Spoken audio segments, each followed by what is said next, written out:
Hi friends, నేనైతే ఇప్పుడు చూపించేది కుండలు తయారీ విధానం. నేనైతే న్యాచురల్గా కుండలు తయారు చేయడం చూస్తున్నా. నేనైతే ఎప్పుడు చూడలేదు. సడన్గా అక్కడికి వెళ్ళిన తాత అయితే ఇక్కడ కుండలు చేస్తుండు.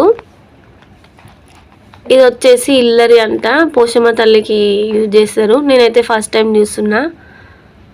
తయారు చేయడం కూడా ఇప్పుడే ఫస్ట్ టైం. మా విలేజ్లో అయితే కుండలు తయారు చేయరు, బయట నుంచి తీసుకొచ్చి మనకు అవసరం ఉన్నప్పుడు ఇస్తారు. ఇదైతే మా పిన్ని వాళ్ళ ఇంటి దగ్గర వీడియో.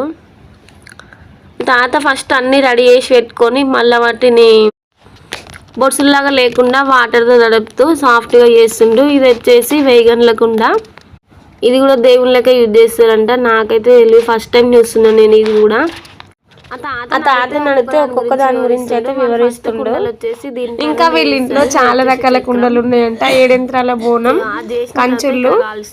ఇంకా నాకు వాళ్ళు అవి కూడా తీసుకొచ్చి చూపిస్తా, వీడియోలో పెట్టు అని చెప్పారు. కానీ ఎందుకు వాళ్ళకి ఇబ్బంది పెట్టుడు అని సరిపోతే ఈడికే అని అనుకున్నాం. మీకు ఎవరికైనా కుండలు కావాలంటే వీళ్ళ దగ్గరికి వెళ్ళి తెచ్చుకోండి. వీళ్ళ విలేజ్ వచ్చేసి కడవేరుగు. మీకు ఎవరికైనా కుండలు కావాలంటే వాళ్ళ దగ్గరికి వెళ్ళి తీసుకోవచ్చు. ఫస్ట్ దీనిపైన కుండలు తయారు చేస్తారంట. ఈ కుండలు తయారు చేసే చక్రం దీనిపైన తయారు చేసి అయిపోయిన తర్వాత దీనిలో వేసి కాలుస్తారు.